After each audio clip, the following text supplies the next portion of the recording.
Many और much के बारे में पढ़ेंगे।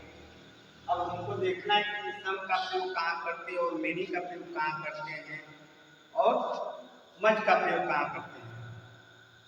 ठीक, अब सम का देखते हैं प्रयोग पहले कहाँ किया जाता है। सम मीन्स क्या होता है? कुछ होता है, थोड़ा होता है, थोड़ा कुछ।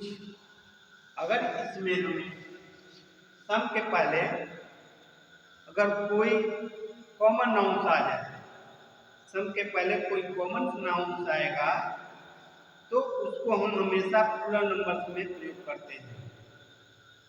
किसमें करेंगे प्रयोग? प्लूरल नंबर्स, मतलब बहुवचन में हमेशा उसका प्रयोग किया जाता है। अगर उसके बाद सम के बाद मतलब कुछ के बाद अगर अब्स्ट्रैक्ट नाउन या मटेरियल नाउन आ जाए तो उसमें हम हमेशा सिंगल नंबर का प्रयोग करते हैं, मतलब एक वचन का प्रयोग करते हैं।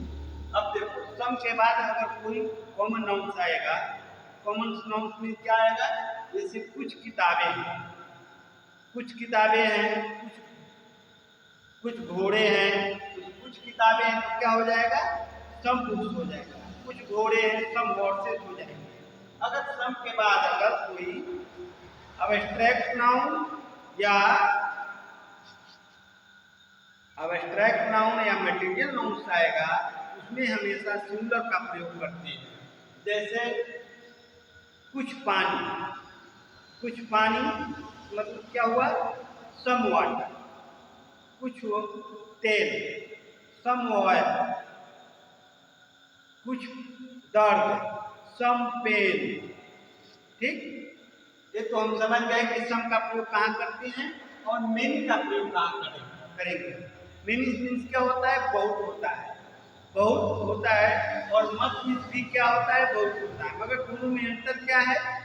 मेनी के बाद अगर कोई संख्या नंबर आ जाए, अगर कोई संख्या है या संख्या का भाव उत्पन्न हो तो उसको हम प्लूरल नंबर में उसको इंडिकेट करते हैं, मतलब प्लूरल नंबर से उसको हम दर्शाते हैं।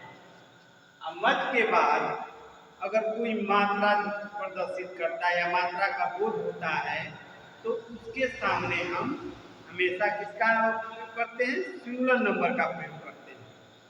मेनी के बाद प्लूरल नंबर्स मतलब बहुवचन का, और मच के बाद क्या होता है? सिंगुलर नंबर का प्रयोग करते हैं।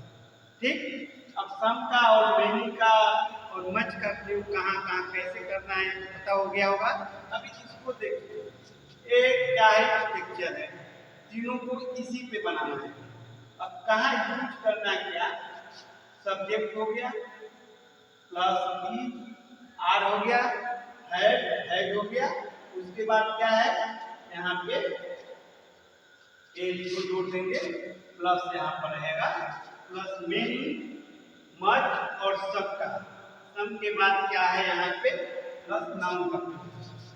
ठीक, इसके बाद ये नाउन हो गया। यहाँ पे कुछ एग्जाम्पल दिए गए हैं, जैसे में मेरे पास बहुत कुत्ते हैं। अब इसमें हमको क्या देखना है? यहाँ पर दे रहा है कि बहुत कुत्ते हैं, तो आई के साथ हेड का प्रयोग करते हैं। आई है, बहुत कुत्ते हैं, इसका मतलब कुत्ते जो हैं नंबर को दर्शा रहे हैं, इसका मतलब यहाँ पे हम मेनी का प्रयोग करेंगे। मेनी, अब हमने बोला था उसके बाद प्लूरल नंबर का प्रयोग होता है। बहुत कुत्ते का मतलब मेनी डॉग, प्लूरल नंबर से हो गया। तो आई है मेनी डॉग। अब उसके बाद क्या है? उसके पास बहुत दूध है। आई है, अब यहाँ पे देखना है बहुत दूध। ये हमको क्या दिखा रहा है? ये मात्रा दर्शा रहा है। ये क्या दिखा रहा है? मात्रा दर्शा रहा है, क्योंकि दूध को हम गिन नहीं सकते। और क्या है? यहाँ पे बहुत सारे कुत्ते, कुत्ते जो है कंटेबल नाउन है या अनकंटेबल नाउन।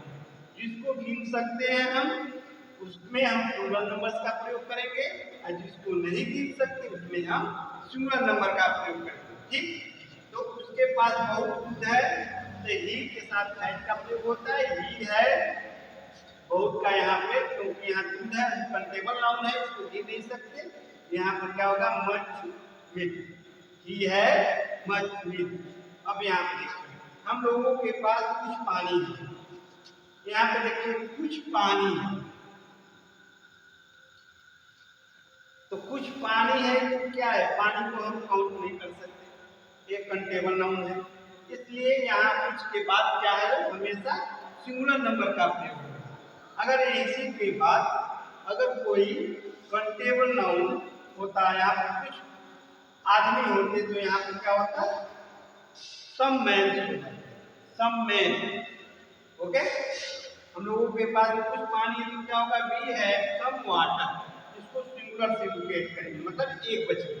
अगर यहीं पर कोई कंटेबल नाउन रहता है तो इसको प्लूरल नंबर मतलब बहुवचन से इंडिकेट करते हैं। ठीक, इतना तो आप लोगों को बात समझ में आ गया होगा कि सम का प्रयोग, मेनी का और मच का प्रयोग कहाँ करना है। ठीक, थैंक्स।